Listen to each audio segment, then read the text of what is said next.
तो देखा आपने फूट फूट कर रोता हुआ हसन नसरल्लाह यानी हिजबुल्लाह चीफ हसन नसरल्लाह, क्योंकि एक एक करके उसके बड़े नेताओं को इजराइल ढेर करता जा रहा है, जिस पर फूट फूट कर रोता हुआ नजर आया है हसन नसरल्लाह। लेकिन ये कहना भी गलत नहीं होगा कि नसरल्लाह अपने नेताओं को खोने के बाद भी टूटा नहीं है और लगातार इजराइल के साथ युद्ध कर रहा है। आपको बता दें कि लेबनान में पेजर और संचार उपकरणों में 2 दिनों तक हुए घातक विस्फोटों के बाद इजरायली सेना अब लगातार हिजबुल्लाह के ठिकानों को निशाना बना रही है। दूसरी ओर हिजबुल्लाह के नेता हसन नसरल्लाह ने इन हमलों के लिए इजराइल के खिलाफ जवाबी कार्रवाई की कसम खाई है।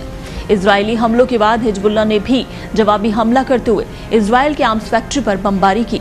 लेबनान के आतंकी समूह हिजबुल्लाह के अनुसार गाजा पट्टी में युद्ध शुरू होने के बाद से अब तक हिजबुल्लाह के 419 सदस्यों की मौत हो चुकी है, जबकि हजारों की संख्या में हिजबुल्लाह से जुड़े हजारों लोग घायल हुए हैं। आपको बता दें कि हिजबुल्लाह के कौन कौन से नेता जो कि अभी तक ढेर हुए हैं। सबसे पहला नाम है फुआद शुक्र। इजराइल ने बेरूत पर एक हवाई हमले में हिजबुल्लाह के शीर्ष कमांडर फुआद शुक्र को मार गिराया था। अपने शीर्ष कमांडर फुआद शुक्र की मौत के बाद हिजबुल्लाह ने उत्तरी इजराइल पर एक के बाद एक कई रॉकेट दागे थे। अमेरिका ने फुआद शुक्र को आतंकवादी घोषित किया था और उस पर करीब 40 करोड़ का इनाम भी था। वहीं इजराइल ने अपने बयान में कहा था कि फुआद शुक्र के कहने पर ही 8 अक्टूबर से इजराइल पर हिजबुल्लाह लगातार हमले कर रहा था। दूसरा नाम है तलाल हमिया, यानी इजराइल ने हिजबुल्लाह के उप प्रमुख तलाल हमिया को भी एक हमले में मार गिराया था। तलाल हमिया को भी अमेरिका ने आतंकवादी घोषित किया था और उस पर भी एक मोटा इनाम रखा गया था।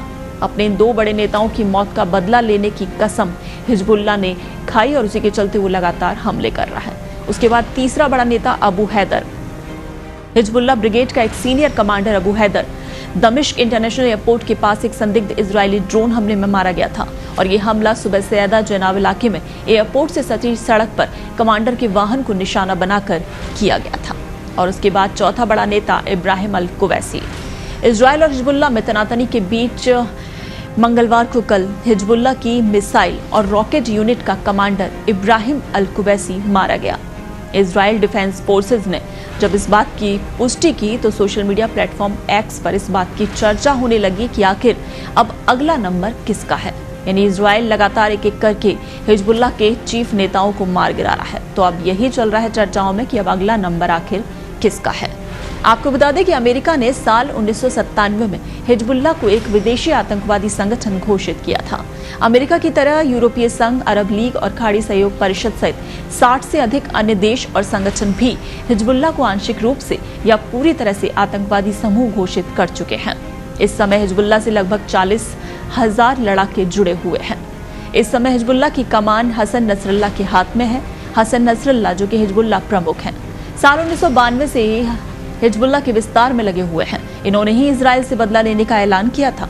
हिजबुल्लाह प्रमुख हसन नसरल्लाह ने 30 जुलाई को अपने सैन्य प्रमुख फुआद शुक्र की हत्या के बाद इजराइल पर हमला करने की घोषणा की थी और जिसके बाद से ही हिजबुल्लाह और इजराइल के बीच तनाव और बढ़ गया था और इजराइल लगातार हिजबुल्लाह के लड़ाकों और ठिकानों को निशाना बनाने में लगा हुआ है।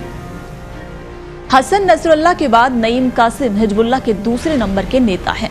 नईम कासिम हिजबुल्लाह के उप महासचिव हैं और इन्हें भी कई देशों ने आतंकवादी घोषित किया हुआ है। हिजबुल्लाह के उप महासचिव नईम कासिम ने भी इजराइल से बदला लेने की चेतावनी दी है। साथ ही कहा है कि इजराइल हिजबुल्लाह युद्ध अब नए फेज में प्रवेश कर गया है।